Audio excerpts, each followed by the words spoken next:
Et c'est bon, tu me vois toujours? Je te vois toujours. Super, nickel. Du coup, alors, rebonjour. Du Ben, coup, rebonjour Sarah. alors déjà, je t'ai contactée parce que j'ai été tombée sur ton site web qui parlait de communication animale. Et c'était un sujet qui m'intéresse toujours énormément. Et j'ai entendu déjà quelques personnes en parler, mais c'était jamais super clair.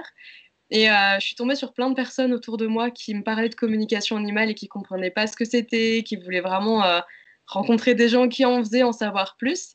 Et du coup, quand j'ai vu ton site web, je me suis dit, oh punaise, il y a une énergie super belle dessus.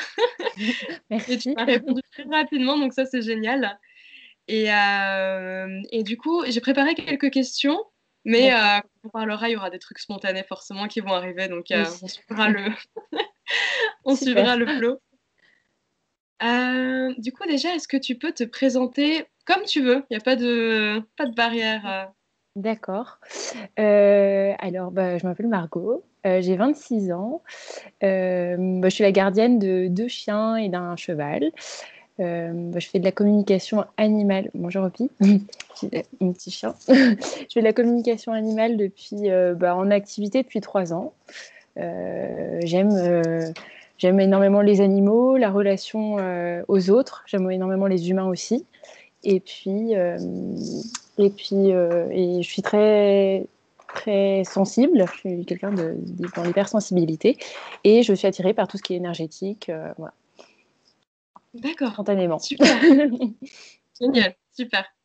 Mais comment est-ce que tu en es arrivé à faire la communication animale? Est-ce que c'était quelque chose qui était peut-être déjà présent dans ton enfance ou tu l'as découvert plus tard?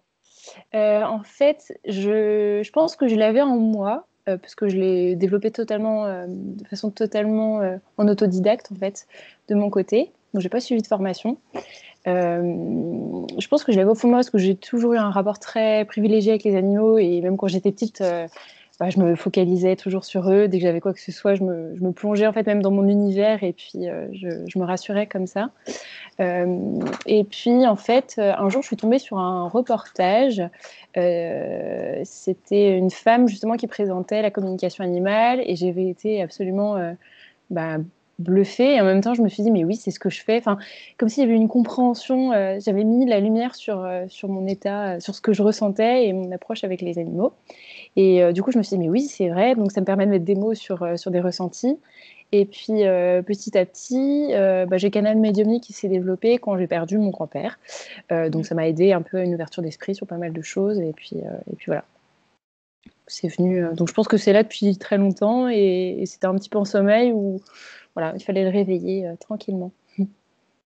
Et quand tu parles de canal médiumnique, tu veux dire quoi par là? C'est quoi pour toi? Comment tu le vis? Du coup, c'est des contacts avec des énergies qui sont des êtres, voilà, hein. Je le vis, alors je le vis bien, je le vis très bien. Euh, comment dire? Euh, je sais pas trop comment expliquer. C'est pas grave. C'est quelque chose qui était, comment dire, qui était naturel pour toi avant que tu développes ça? On va dire, est-ce que c'était déjà quelque chose qui était évident ou ça t'est arrivé, tu t'es dit, oula, c'est quoi ce truc? Non, c'était en moi, je crois. C'était en moi. J'ai toujours été attirée par ça. Alors oui, j'ai eu des périodes où je me suis beaucoup posé de questions. Puis j'ai été vraiment, j'ai pu être guidée par des personnes de mon entourage justement qui sont sensibles à ça et qui m'ont permis de me rassurer aussi. Et puis prendre conscience dans ce que j'avais en me disant, bah non, t'es pas folle, tout va bien. Et puis voilà. Et puis petit à petit, j'ai appris à vivre avec cette médiumnité et puis c'est intéressant. Ah, En fait, j'imagine que c'est intéressant. Et par rapport aux animaux, déjà, qu'est-ce que ça veut dire pour toi communiquer avec les animaux? alors, pour moi, euh, ça veut dire déjà échanger, la joie de l'enregistrement en direct. Ça veut dire échanger, pour moi, c'est se mettre sur la même fréquence que l'animal pour lui permettre de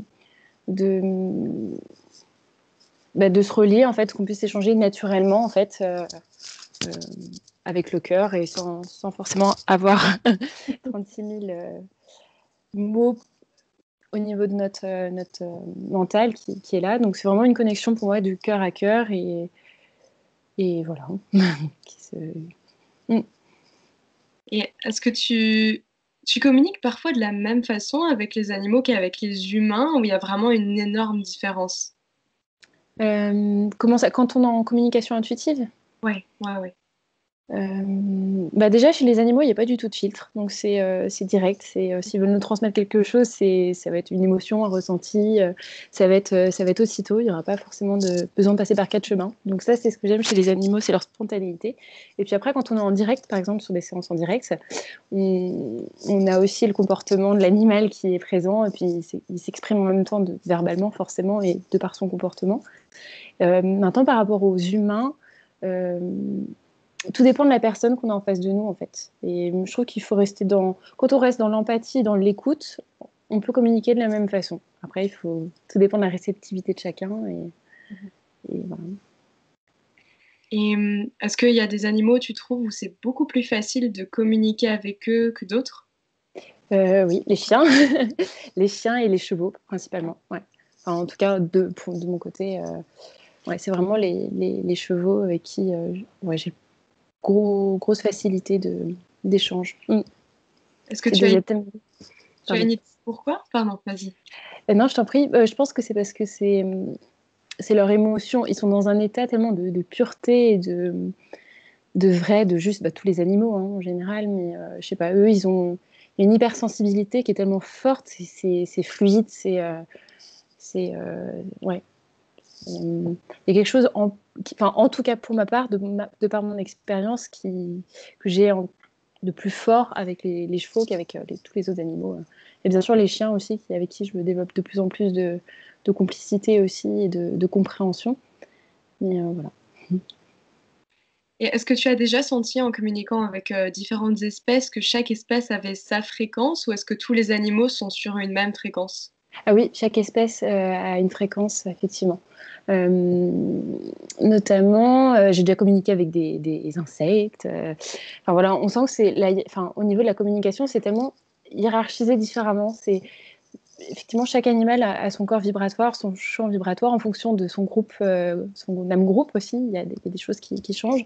Et puis on parle aussi. On a souvent parlé des âmes groupes ou des âmes totems et tout ça, enfin des animaux totems. Et c'est vrai que c'est une énergie du groupe qui peut ressortir et sur un animal quand on le prend seul par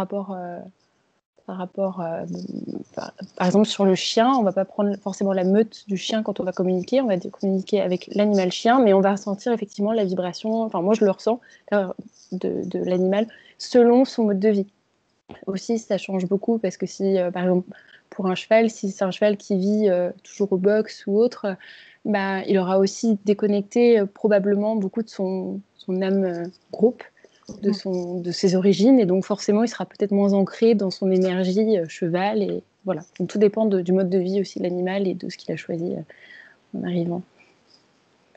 Quand tu dis de ce qu'il a choisi en arrivant, donc d'après toi, les animaux choisissent aussi ce qu'ils vont vivre avant de s'incarner?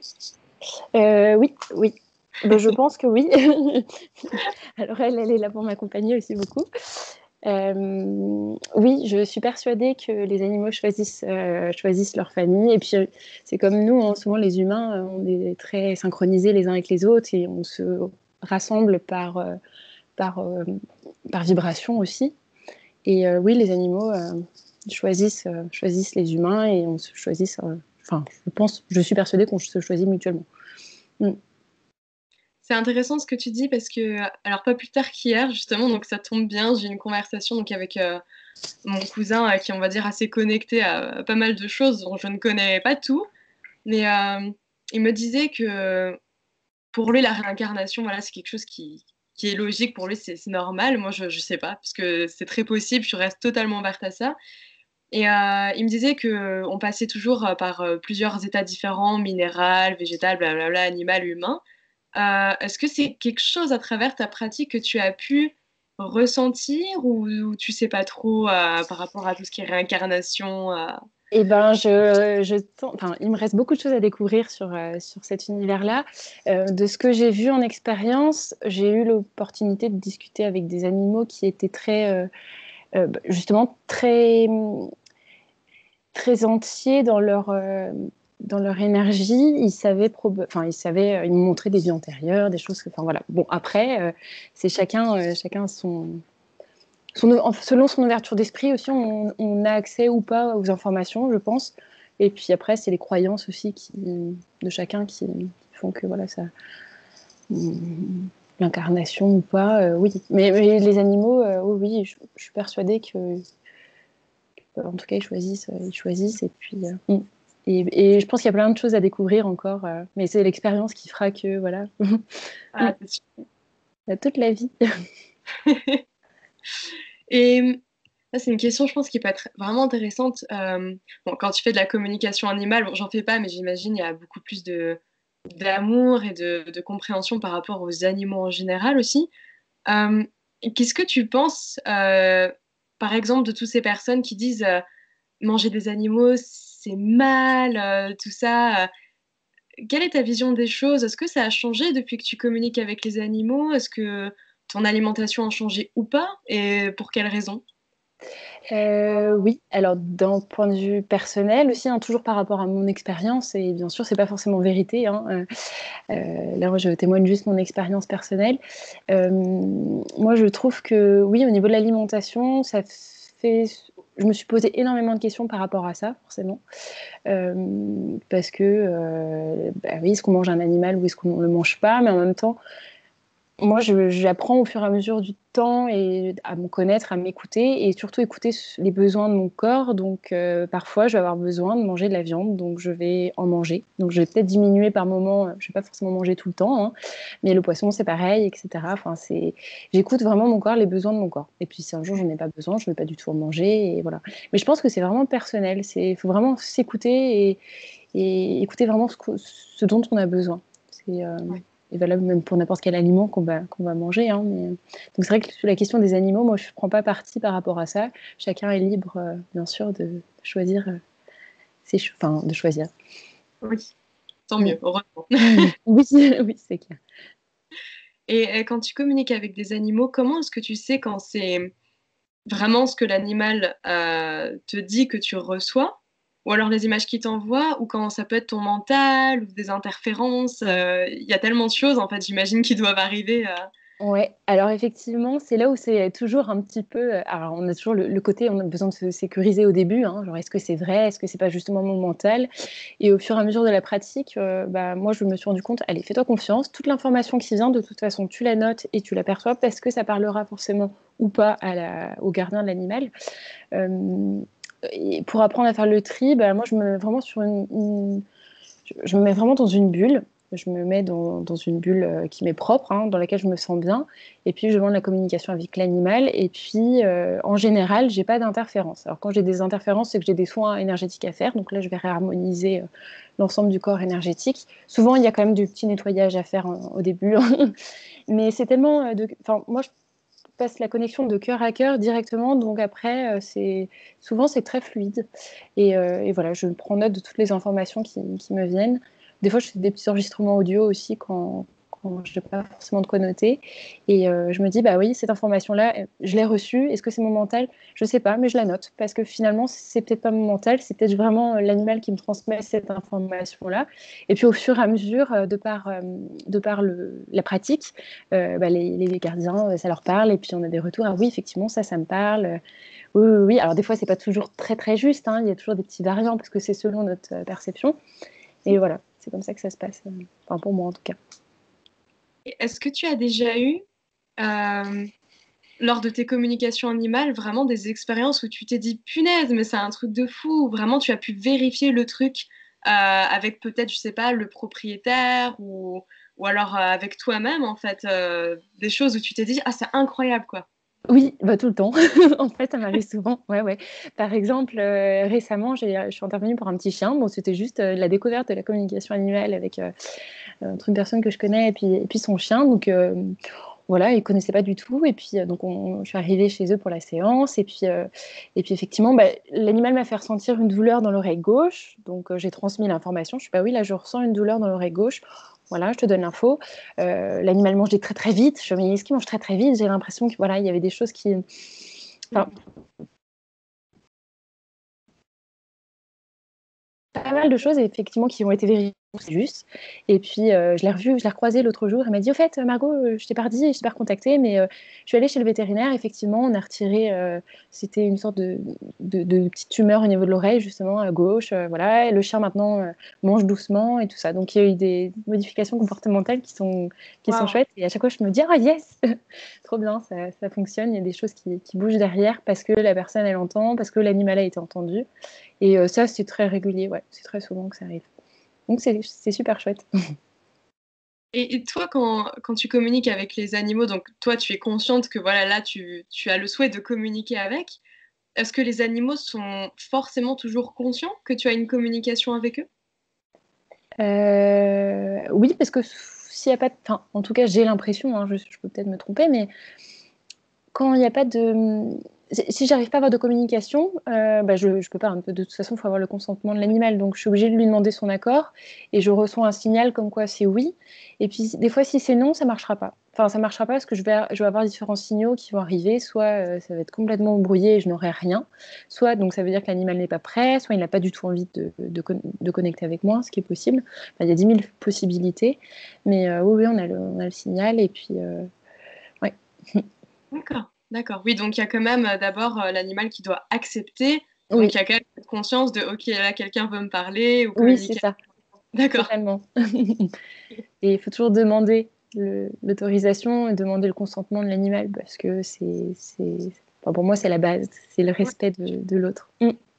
génial. Et j'ai vu sur ton site, tu parlais de l'orathérapie. C'est quoi exactement l'orathérapie? Alors, moi j'ai mis aura-thérapie, mais j'avoue, je travaille en fait avec les différentes énergies du corps. Hein. Donc le corps, il est constitué forcément différents. Ben, forcément, non, c'est pas forcément évident pour tout le monde, mais on a un corps physique entouré de corps énergétiques, de structures énergétiques. Et moi, en fait, je travaille directement en rééquilibrant l'ensemble des énergies du corps. Donc, que ce soit par exemple le premier corps, le corps éthérique qui est au-dessus du corps physique, enfin autour. Pour moi, je travaille en lecture d'aura. Je vais avoir des informations, je vais voir des couleurs, je vais voir des taches à certains endroits, etc. Je vais sentir un corps qui est un petit peu de travers, donc je vais le recentrer. Enfin, voilà. Et puis, je vais travailler beaucoup avec les chakras parce que forcément, chaque corps énergétique est relié à un chakra, un des chakras principaux en tout cas, et je réharmonise comme ça. Donc c'est pour ça que je l'appelle aura-thérapie. C'est un terme pour moi qui me parle par rapport à ma façon de fonctionner. Et voilà, c'est histoire de toujours recentrer l'animal, recentrer l'animal ou l'humain sur son... Voilà, c'est centré, et puis on travaille dessus comme ça. Et puis en fonction de la zone où je me situe, par exemple si je suis sur le chakra du cœur, donc je vais harmoniser l'ensemble de la structure énergétique en même temps. Et si j'ai des petites perturbations, donc je vais nettoyer ce qui a nettoyé, je vais réharmoniser. Et puis en général, j'ai toujours des informations qui me viennent dans le concret, entre guillemets. Par exemple, l'animal va me communiquer telle et telle information qui sera bloquée par rapport au chakra du cœur. Puis ça, après, je le remets au gardien de Ouais, l'animal. d'accord. Et du fait que tu soignes d'une certaine façon les animaux, que tu leur apportes aussi ta présence, ce genre de choses, est-ce que ça fait du sens pour toi? Alors, c'est pas forcément une vérité, c'est plutôt une question dans une phrase, mais si je te dis, euh, les humains ont leur place sur Terre et peut-être que sans les humains, les animaux ne pourraient peut-être pas évoluer comme il le faut. Est-ce que ça a du sens, ça paraît juste ou pas? Pour moi, c'est une bonne question. Pour moi, tout est juste et tout le monde a sa place. Mm. C'est très simple et très beau. Et est-ce que tu as déjà senti, vu ou compris que les animaux pouvaient aussi entre eux se soigner énergétiquement ou ils ont peut-être pas cette conscience ou capacité de le faire Si, ils le font régulièrement. On peut le constater même, par exemple, au sein d'un troupeau, un troupeau de vaches ou de chevaux, par exemple. Et oui, ils se soignent. ils s'apportent en tout cas, ils s'apportent mutuellement des soins et de l'amour beaucoup. Donc oui, il y a des choses qui travaillent entre eux beaucoup. D'accord. Ok. Et est-ce que toi-même, tu as déjà reçu ou senti que tu recevais le soin d'un animal au-delà de juste voilà, le câlin physique d'un chien ou d'un chat, mais vraiment d'un point de vue vraiment énergétique ou de l'amour, mais pur que tu ressentais? Ouais. Oui, bah, avec les chevaux. Les Avec les chevaux, chevaux, ouais, ouais, dans un troupeau, pareil, j'avais reçu un moment où j'avais besoin, je suis partie, puis je me suis sentie accueillie et je me suis posée et je me suis dit, ok, bon, bah, je me laisse faire, je me laisse porter par leur pouvoir de guérison. Et puis oui, effectivement, ça a été très puissant et très intense. Et puis dernièrement aussi avec mon cheval, j'avais eu une grosse période émotionnelle aussi. Et puis je me suis posée, je me suis assise et puis il est venu et puis il m'a aidé à m'accompagner sur le soin. Donc c'était beau. Et wow. là, ça passe vraiment de cœur à cœur et on le sent D'accord. très, très intense. Et tu as évoqué tout à l'heure je crois, les animaux totems. C'est vrai enfin, on en entend tellement parler en plus en ce moment, alors on ne sait plus qu'est-ce qui est vrai ou pas. Euh, J'avais vu un film, je crois que c'était Frères des ours, je ne sais pas si tu connais, un Disney. Ah si, oui, oui, ouais. Et dedans, tu avais voilà, l'homme qui avait comme animal totem un ours qu'il avait, je crois rencontré. C'est quoi finalement un animal totem? Est-ce que c'est littéralement un animal qui existe et qui nous accompagne avec son esprit, ou c'est plutôt une représentation dont on a besoin, ou est-ce que ça peut être une vie passée peut-être? Moi, je pense, mais c'est personnel, hein. Je pense que les animaux totems, c'est plus une conscience, enfin une conscience. On va plus s'identifier, effectivement, c'est peut-être une période de vie où on va avoir besoin de l'énergie de l'animal et de ce qu'il peut représenter. Et je pense que c'est plus ça. Mais après, ça peut être autre chose aussi, je sais pas. Mais j'ai pas encore toutes les clés, hein. Et puis je pense que c'est aussi l'interprétation, on l'a fait de façon personnelle. Donc c'est vrai qu'on entend énormément de choses et je pense qu'il faut garder son libre arbitre, écouter son cœur et puis pour avoir les bonnes réponses pour soi. Et toi, personnellement, est-ce que tu as déjà eu recours aux animaux totems? Oui, ça m'est arrivé plusieurs fois. Alors, soit pendant des méditations, où j'avais justement envie d'aller voir quelle est l'énergie de l'animal qui peut me correspondre et me donner peut-être de l'élan ou de l'apprentissage sur certaines périodes de vie. Donc oui, je suis déjà allée à la rencontre d'animaux totems, mais pour moi, j'en ai pas un particulier. C'est en fonction effectivement d'une période de vie, voilà, où je vais avoir un animal qui va plus me parler qu'un autre. Et puis après, je vais le voir un peu partout.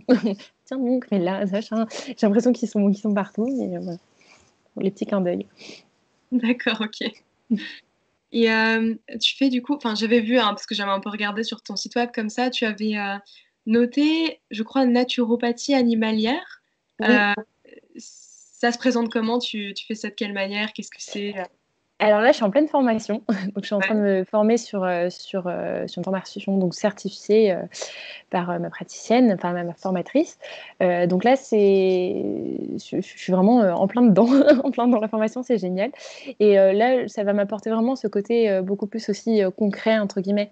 On va sortir des énergies et on est vraiment sur le corps physique aussi, émotionnel hein, également. Et donc là, je suis dans l'apprentissage, je suis en train d'apprendre avec des cas d'école autour de moi et voilà, on va voir ce que ça donne. Mais c'est super intéressant parce que je Ouais. pense que ça a tout à fait sa place et ça complète vraiment l'ensemble de mes pratiques déjà actuelles entre l'esprit, les émotions et puis le corps physique.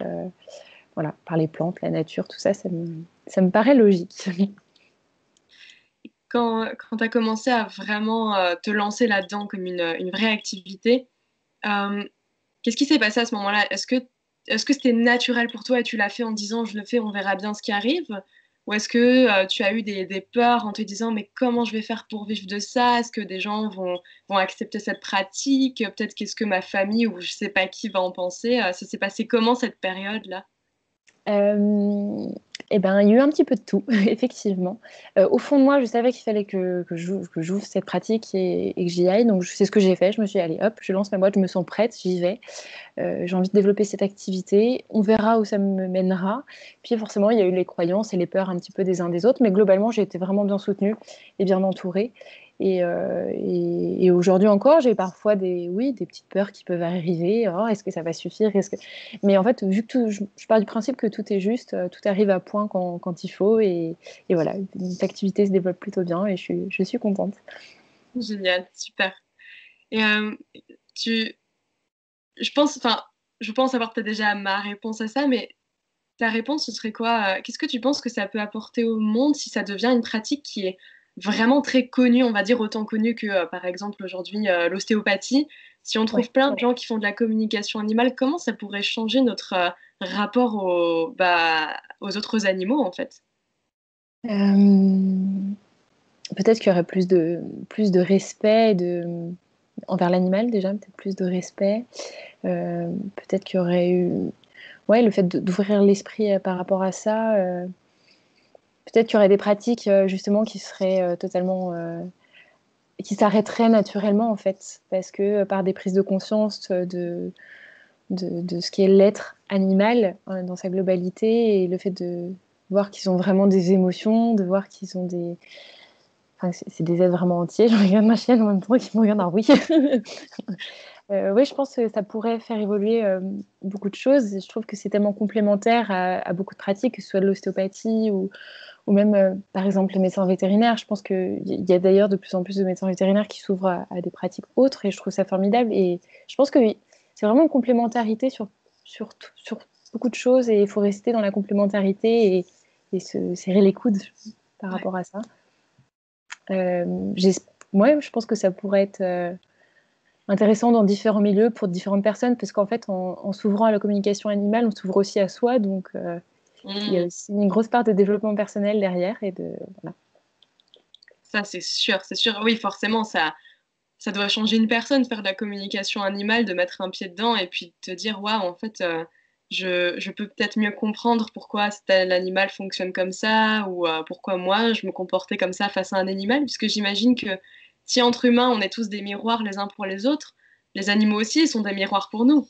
Totalement, ouais. Je suis partisane de ça, effectivement. Je trouve qu'il y a beaucoup d'effets miroirs et c'est pour ça que je disais tout à l'heure, aussi, enfin, un animal, on se choisit un petit peu mutuellement en fonction de son énergie, de sa vibration, de qui il est. Et puis, effectivement, là, il y a l'effet aussi miroir qui joue beaucoup.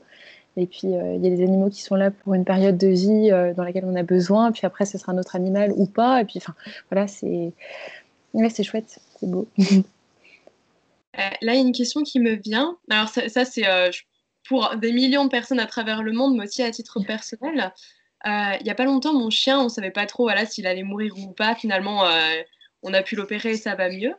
Mais, on a dû presque prendre la décision, est-ce qu'on le fait piquer ou pas? Mm. Personnellement, c'est mon point de vue, je sais pas, est-ce que c'est juste ou pas, aucune idée, mais je suis plus de l'avis de garder un animal s'il souffre pas le martyre, bien sûr, tu vois, mais à la maison et le laisser partir avec les personnes auxquelles il est habitué, même s'il souffre un peu, plutôt que de faire piquer à tout bout de champ tout animal qui est en fin de vie. Je sais pas ce que tu en penses et est-ce que peut-être tu as déjà eu le retour d'un d'un animal par rapport à ça? Est-ce que c'est possible de savoir ce qu'un animal veut pour accompagner la mort peut-être? Ouais, ouais, bah oui, j'ai eu régulièrement, j'ai des consultations par rapport à ça, justement, quel positionnement on a. Donc, moi, j'interroge l'animal, je lui demande qu'est-ce que tu veux, où est-ce que tu en es dans ta vie aujourd'hui, est-ce que tu as envie de poursuivre et t'accrocher et continuer de te battre, par exemple, s'il y a une maladie, ou bien est-ce que tu veux partir? Et puis, bah, en fonction de chacun, on a des réponses différentes. Moi, je pense que c'est intéressant, c'est d'écouter justement l'animal et de respecter totalement son choix. J'ai une cliente un jour qui a eu son chien justement qui était en fin de vie, donc j'ai accompagné sur la fin de vie. La chienne n'était pas prête à partir en fait, mais elle avait besoin d'être chez elle, elle avait besoin d'être accompagnée, etc., etc. Et puis elle voulait surtout accompagner sa gardienne parce que c'est dans l'étape du deuil qui est importante. Donc ça s'est fait naturellement. Après, c'est sa gardienne bien sûr qui a pris la décision, hein. mais qui a attendu le bon moment pour la faire partir quand elles étaient prêtes toutes les deux. Il y a eu des cas où justement il y a eu des animaux qui disaient ouais non là par contre je veux partir, ça y est, je suis en fin de route, je veux aller de l'autre côté et je veux qu'on me libère de mes souffrances, parce que souvent il y a quand même une maladie, hein, très souvent. Oui. Puis il y a aussi des animaux qui partent de chez eux parce qu'ils ont envie de faire autre chose, tracer leur chemin entre guillemets. Et puis moi je pense qu'il faut, dans l'idéal, c'est écouter l'animal et puis aussi s'écouter soi, bien sûr. Et si on n'est pas prêt, ben voilà, travailler là-dessus, se faire aider. Mm. Est-ce que tu sais si les animaux ont une notion peut-être très différente de la nôtre de la mort? Est-ce qu'ils ont les mêmes peurs? Est-ce qu'ils ont des questionnements? Ou est-ce que juste pour eux, c'est normal, il n'y a pas de peur, ils savent que, il y a quelque chose après ou... Dans les expériences que j'ai eues, tous les animaux étaient sereins par rapport à leur fin, parce qu'ils savent qu'il y a autre chose qui continue pour eux. Enfin, c'est fluide, ils savent qu'ils sont là, ils ont pas du tout la même notion, le rapport à la mort n'est pas du tout pareil que nous, les humains. Donc, non, c'est fluide, c'est très fluide. En général, ils savent quand c'est terminé et puis ils sont prêts à passer de l'autre côté. Voilà. Mm. D'accord. Ça veut dire que, par exemple, bon, je prends l'exemple de ça parce que j'ai vu ça il y a quelques jours, moi, ça m'avait beaucoup touchée. On voyait une famille d'éléphants et un bébé éléphant qui malheureusement était parti. Je ne sais pas ce qui lui est arrivé. Tu voyais tout le troupeau autour qui semblait extrêmement touché. Et là, je me suis demandé, est-ce que du coup, donc l'animal qui est parti peut-être savait que bon, ok, il y a un truc de l'autre côté, ça va le faire. Est-ce que les autres en sont aussi conscients vu qu'ils sont si touchés? Ou est-ce qu'ils sont comme nous, les humains, bah, simplement c'est normal d'avoir un attachement parce qu'on est des créatures aussi physiques quand on est incarné? Comment ça se passe en fait pour les autres qui vivent le deuil en tant qu'animal? Ah bah alors ils vivent aussi un deuil, hein. Enfin, je pense, j'ai l'impression en tout cas de ce que j'ai vécu, hein. Il y a la perte d'un être cher qui est forcément importante pour eux. Donc certains animaux ont besoin de temps pour s'intérioriser, pour justement évacuer bah, la peine, la tristesse. Il peut y avoir de la colère également. Maintenant, je trouve qu'ils ont une facilité à passer aussi, à poursuivre leur vie en fait, quotidienne. Parce qu'il y a aussi la connexion du cœur qui reste présente. Peut-être que pour ce petit éléphant, ben, voilà, il y a toujours la connexion il y a le troupeau, et puis enfin, voilà, doit y avoir une cohésion. Et puis je pense que voilà, ils ont besoin de leur temps d'intériorisation, le deuil tout simplement. Et puis après, ils vont poursuivre leur vie parce qu'ils savent c'est devant qu'il faut regarder. Alors après, il y a peut-être d'autres animaux qui ont du mal à passer ces étapes-là. Ça, c'est fort probable aussi. Je pense qu'il y a tous les cas de figure. Mm. Finalement, pas si différent que ça de nous en fait. Mm. Ouais, peut-être qu'ils ont une gestion un petit peu plus rationnelle aussi. Enfin, je veux dire, ils vivent les émotions dans l'instant présent. Donc, vu qu'ils vivent toujours dans l'instant présent, s'ils vivent un traumatisme dans l'instant présent, ça mettra peut-être moins de temps que nous. Voilà. On voit souvent, par exemple, le cas de juments avec leurs poulains. Leur poulain, bah forcément, il y a le sevrage qui se fait. Et puis, il y a eu des expériences qui ont été faites. Et puis, en fait, ils ont montré que bah, le poulain, une fois qu'il était réintroduit plus tard avec la mère en avait strictement rien à faire. Donc, au niveau de la séparation, voilà, c'est pas toujours aussi. C'est pas comme nous. Oh, bah, bon. Enfin, voilà, c'est pas toujours pareil. Non, les animaux, ils sont quand même différents par rapport à ça. D'accord. Et par rapport à la nourriture, est-ce que tu as une idée?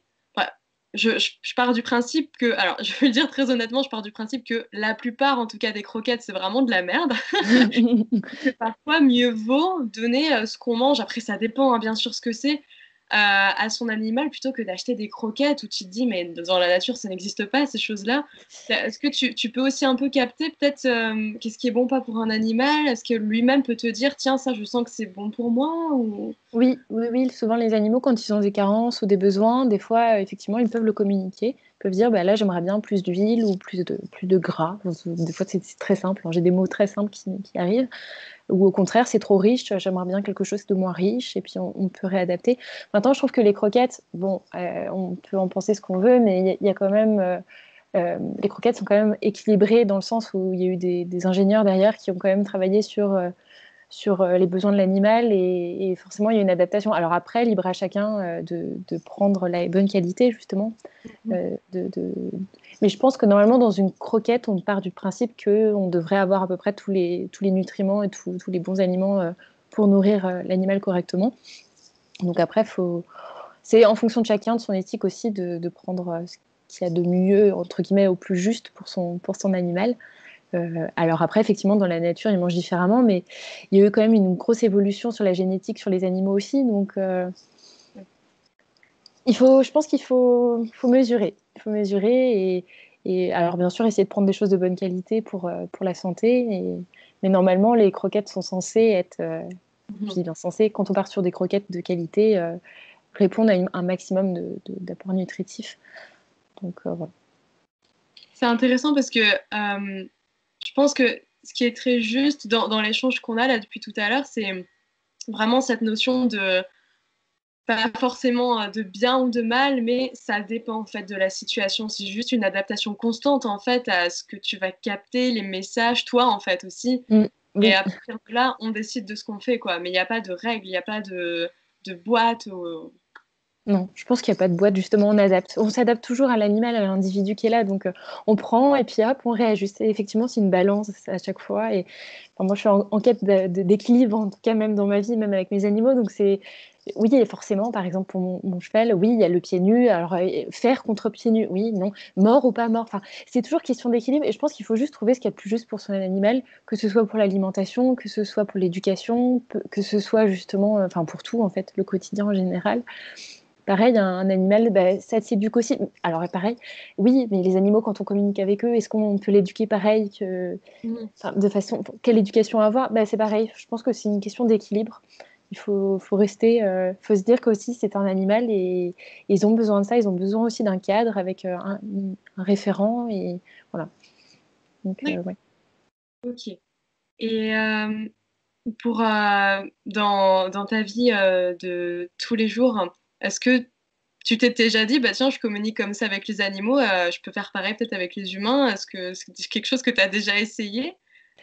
Alors, avec les êtres humains, donc moi je pars toujours du principe qu'il faut le consentement de la personne. Donc, je vais pas essayer d'aller vers quelqu'un si la personne n'est pas d'accord. Donc, je l'ai eu en contact médiumnique du coup avec des personnes qui étaient décédées. Donc là, oui, parce que moi, ça fait partie de qui je suis aussi. Donc ça, c'est des choses qui arrivent. Alors après, ça m'arrive d'être très souvent, oui, d'un coup en télépathie, mais là, on se rend même pas compte. On est même sur la même vibration que la personne, on va sortir le même mot ou autre, et puis voilà.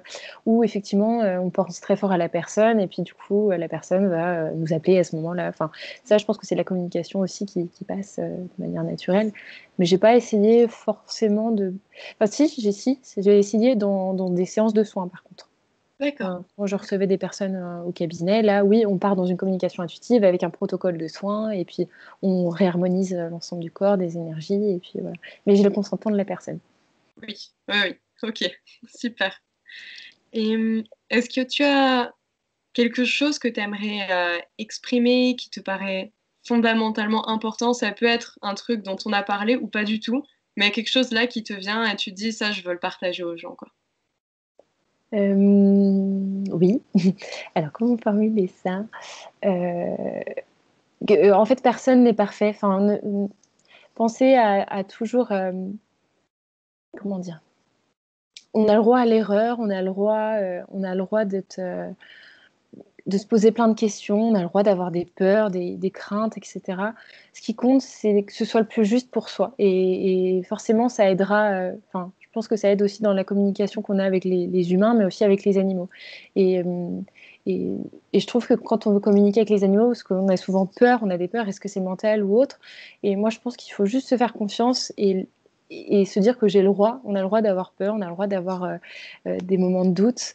Et on est des êtres humains. Donc, voilà, je pense que c'est important de s'écouter aussi beaucoup et de s'écouter premièrement. Ouais, c'est la base, pour moi en tout cas. Génial, super. Est-ce qu'il y a encore quelque chose qui te vient peut-être pour clôturer cette belle interview. Eh ben, je suis très ravie de cet échange, en tout cas. Ah, Et, ouais. et merci en tout cas infiniment.